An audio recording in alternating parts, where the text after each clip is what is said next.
podcast Mami Beluga Investing. Halo semuanya, kembali lagi bersama saya Ratih di Mami Beluga Investing.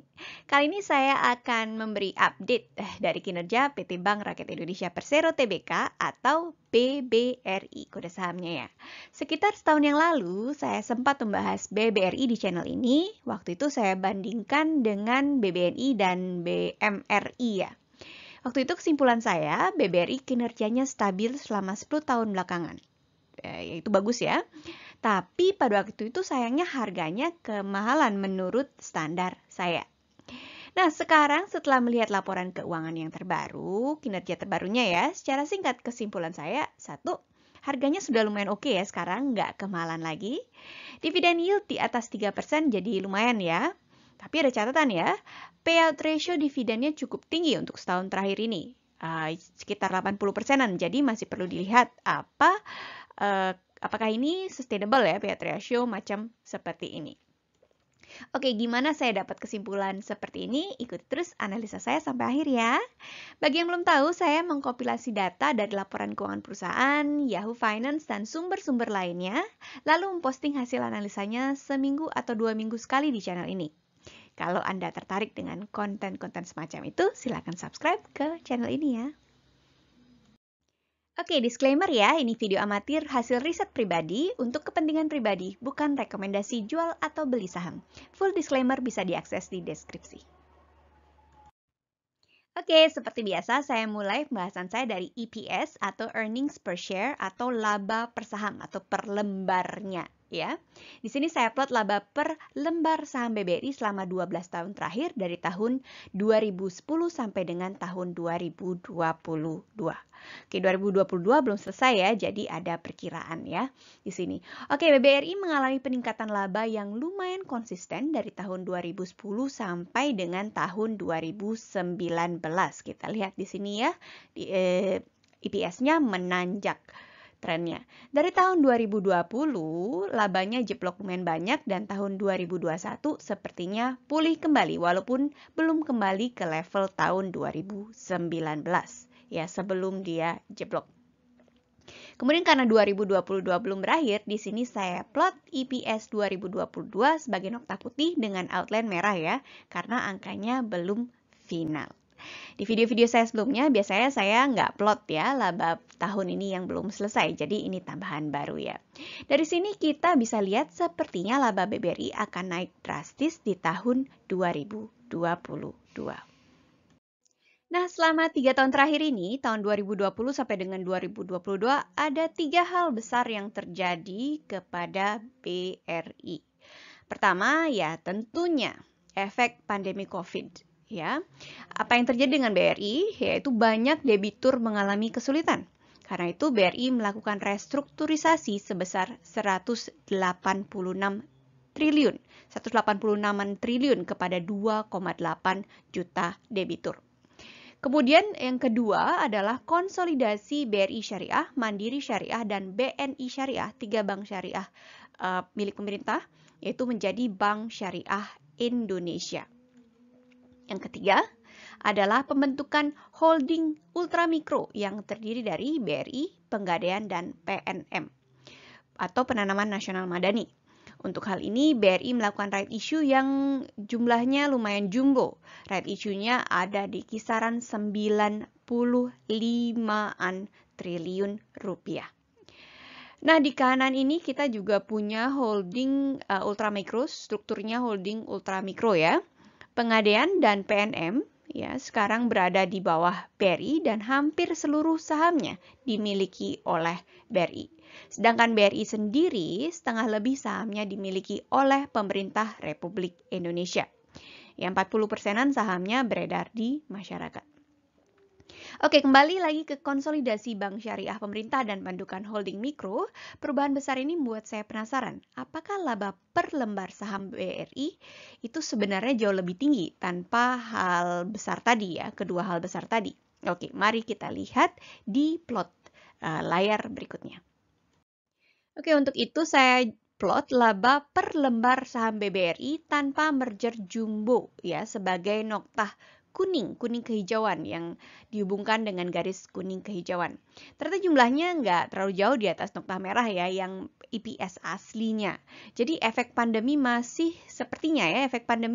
jadi kontributor terbesar penurunan laba BRI di tahun 2020 dan 2021. Sedikit catatan, laba 2022 belum masuk di grafik ini ya. Untuk itu saya akan switch ke laba BBRI per kuartal. Kita lihat di layar selanjutnya. Oke, di sini saya plot laba BBRI per kuartal ya, dari kuartal pertama tahun 2020 sampai dengan kuartal ketiga tahun 2022. Kita lihat laba BBRI jeblok dari kuartal kedua tahun 2020.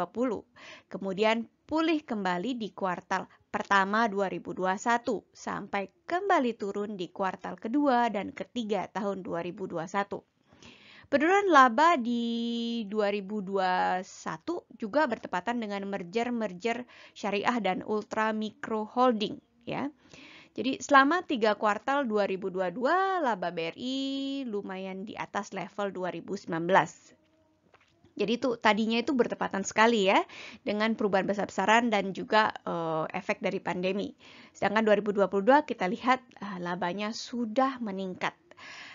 Kalau diambil per kuartalnya, EPS per kuartal 2019 itu sekitar 67. Sedangkan di tahun 2022 rata-rata per kuartal EPS BRI sudah ada di atas 80. Jadi lumayan sudah di atas level 2019 ya, laba per kuartal BBRI. Dan ini adalah hal yang bagus.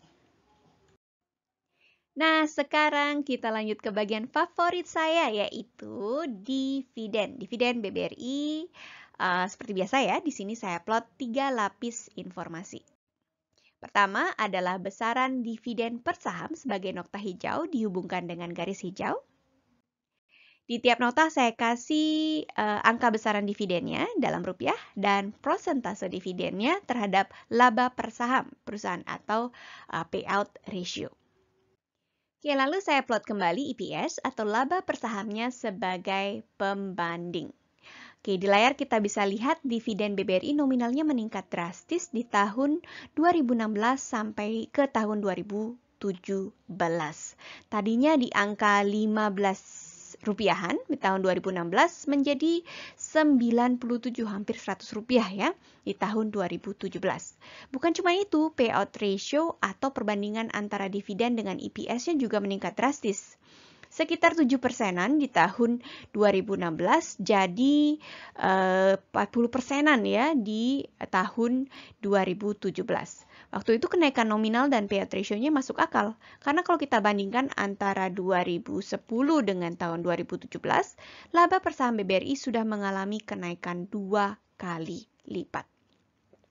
Dan setelah tahun 2017 itu kita bisa lihat di layar laba dividen yang dibagikan itu prosentasenya dan nilai nominalnya cukup tinggi. Yang harus menjadi catatan yang menarik di sini adalah dividen tahun 2021 yang jadi rekor secara nilai nominal dan payout ratio. Payout ratio-nya ini cukup tinggi ya dari sejarahnya BRI. Sekitar 85% ya, 85%. Jadi saya kurang yakin apakah nilai ini akan sustainable, apakah BRI akan mampu mempertahankan nilai nominal dan payout ratio seperti ini untuk dividen-dividen ke depannya. Oke, di sini kita lihat dividennya dalam bentuk yield ya. Untuk yang belum familiar dengan dividen yield, angka yield ini didapat dari membandingkan angka dividen dengan harga saham. Dividen yield bisa dipakai patokan perbandingan lebih menguntungkan mana? Taruh di saham BBRI atau di tempat lain, misalnya ORI atau saham perusahaan lainnya, atau saham bank lainnya ya. Di plot di layar, tiap nokta menandakan yield rata-rata dalam setahunnya dan seperti kita tahu, harga saham dalam setahun itu naik turun. Jadi tiap nokta itu ada garis vertikal. Ya, kalau belinya pada waktu harga rendah, yieldnya bisa lebih tinggi. Jadi di ujung atas ya. Kalau sebaliknya, kalau belinya pada saat tinggi, beli sahamnya pada saat tinggi, yieldnya jadi lebih rendah. Oke, dari pembagian dividen terakhir ya, dividen yield BRI cukup oke. Ya, tapi tidak terlalu menggiurkan, yaitu di angka 3,98%, hampir 4%. Catatan ya, payout ratio-nya tinggi sekali, 80%-an, ya 85% kalau dibandingkan dengan tahun sebelumnya. Ini rekor. Jadi angka ini mungkin tidak sustainable. Sebagai perbandingan ya, kalau kita dengan investasi tempat lain, oke, kita lanjut ya, perbandingan dengan investasi tempat lain. Kalau kita bandingkan dengan ORI 22 misalnya, yang mulai dijual 26 September 2022 itu ada di angka 5,97%. Obligasi retail Indonesia. ORI ini mirip deposito karena bunganya dibayarkan tiap bulan, tapi bedanya kita menaruh dana di pemerintah Indonesia. Sedangkan untuk deposito kita menaruh uang kita di bank ya. Oke, oh iya, dan juga kalau ORI ini ada potensi kenaikan dan penurunan nilai investasi. Kalau deposito nggak ada ya. Oke, kalau kita bandingkan dengan di yield dari perusahaan lainnya atau bank lainnya, ya yang bisa kita lihat di bank-bank favorit saya, BNGA ada 9,5%, BJTM ada 7,05%, dan BJBR ada di angka 7,27% ya, yield terbarunya. Jadi, BBRI tidak sebegitu menggiurkan dengan yield di 3,98%, hampir 4%, masih rendah. Tapi untuk yang tertarik dengan ketiga bank ini, ya bisa lihat di video saya yang publish beberapa minggu yang lalu. Ya, jadi kalau dibandingkan dengan ORI dan saham ketiga bank tadi, dividen yield BBRI memang cukup oke, ya, tapi memang nggak terlalu menggiurkan kalau kita lihat dari harga saham dari dividen dibandingkan dengan harga saham terkininya. Oke, dari review saham saya tahun lalu ya, kita bisa melihat harga BBRI itu cukup kemahalan menurut standar saya. Nah, sekarang yang berikutnya kita lihat ya, sekarang apakah harga sahamnya masih kemahalan? Mari kita lihat harga wajarnya. Seperti biasa, untuk membahas harga wajar, saya kembali tumpuk beberapa lapis informasi. Pertama, harga sahamnya sejak tahun 2010. Kemudian, harga di PE ratio atau price to earning ratio 10 sejak tahun 2011. PE ratio adalah price to earning ratio atau harga dibandingkan dengan labanya. PE ratio 10 artinya harganya ada 10 kali lipat, ada di angka 10 kali lipat dari labanya. Berikutnya harga di PE ratio 15 sejak tahun 2011. Dan kemudian harga di PE ratio 20 sejak tahun 2011. Nah, sekarang mari kita lihat gimana tren harga saham BBRI sejak tahun 2010. Kita lihat harga saham BBRI bergerak mengikuti labanya. Sejak tahun 2011 sampai dengan 2017, harganya berada di kisaran PE ratio 10-nya. Kemudian di periode berikutnya, di tahun 2017 sampai dengan pertengahan 2020, harganya cukup fluktuatif, tapi masih di kisaran PE ratio 10 sampai dengan 15-nya. Nah, ini adalah periode yang mencakup analisa saya tahun lalu ya. Dari pertengahan 2020 sampai dengan awal 2022, harga sahamnya berada di kisaran PE ratio 20-nya. Ini terjadi seiring dengan turunnya laba dari BBRI, namun harganya tidak sebegitu responsif bergerak turunnya. Periode sekarang harganya kembali di kisaran PE ratio 10 sampai dengan 15-nya, mirip seperti dengan periode 2017 sampai dengan pertengahan 2020. Kalau kita lihat sebenarnya harga sahamnya meningkat ya, tapi laba per sahamnya juga meningkat drastis, jadi sahamnya tidak kelihatan kemahalan saat ini. Nah, sekarang pembahasan nominal harga wajar. Pertanggal 7 Oktober 2022, pada saat video ini disiapkan, harga saham BBRI ada di angka Rp4.510. Sedangkan harga nyaman saya, yaitu di PE ratio 15-nya ya, saya taruh plafonnya, itu di angka Rp4.905. Sebelumnya di pembahasan EPS, kita sempat memplot bahwa EPS 2022 BBRI itu akan cukup tinggi, bahkan melampaui EPS 2019-nya.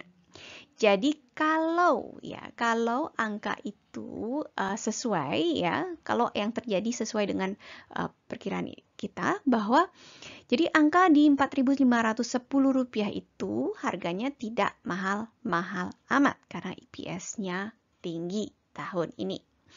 Jadi beda dengan kesimpulan saya di tahun lalu ya, analisa saya, pembahasan saya tahun lalu yang harga BBRI kemahalan. Jadi kali ini harga BBRI cukup oke, nggak kemahalan.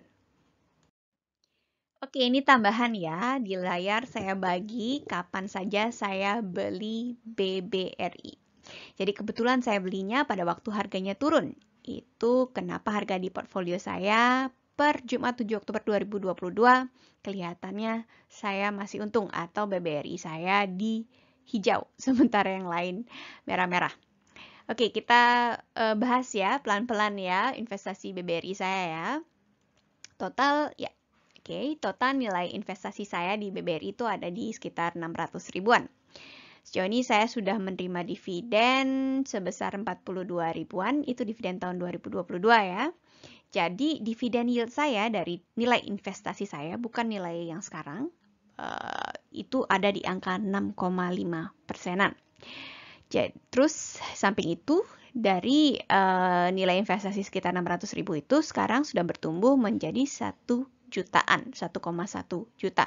Jadi pertumbuhannya ada di angka 67%-an untuk saya.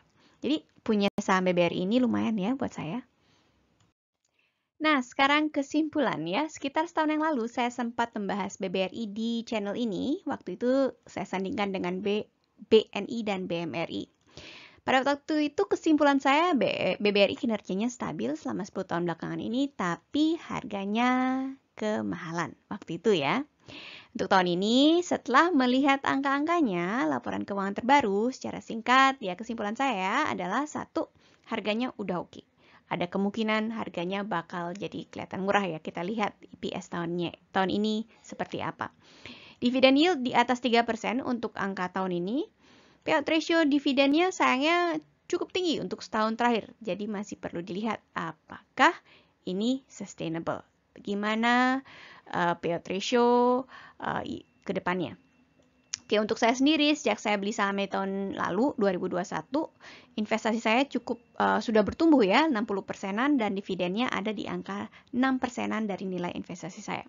Jadi saham BBRI ini oke buat saya sejauh ini.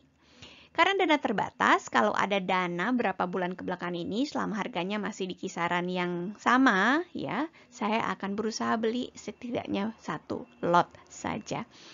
Oke, sekian video saya kali ini. Ikuti terus perjalanan saya untuk investasi ya. Jangan lupa untuk subscribe dan like supaya saya lebih bersemangat untuk membuat video-video seperti ini. Channel ini juga tersedia dalam versi podcast melalui Anchor FM, Google Podcast, Spotify, Apple Podcast, dan platform podcast lainnya. Makasih udah nonton, sampai ketemu di video selanjutnya ya. Bye!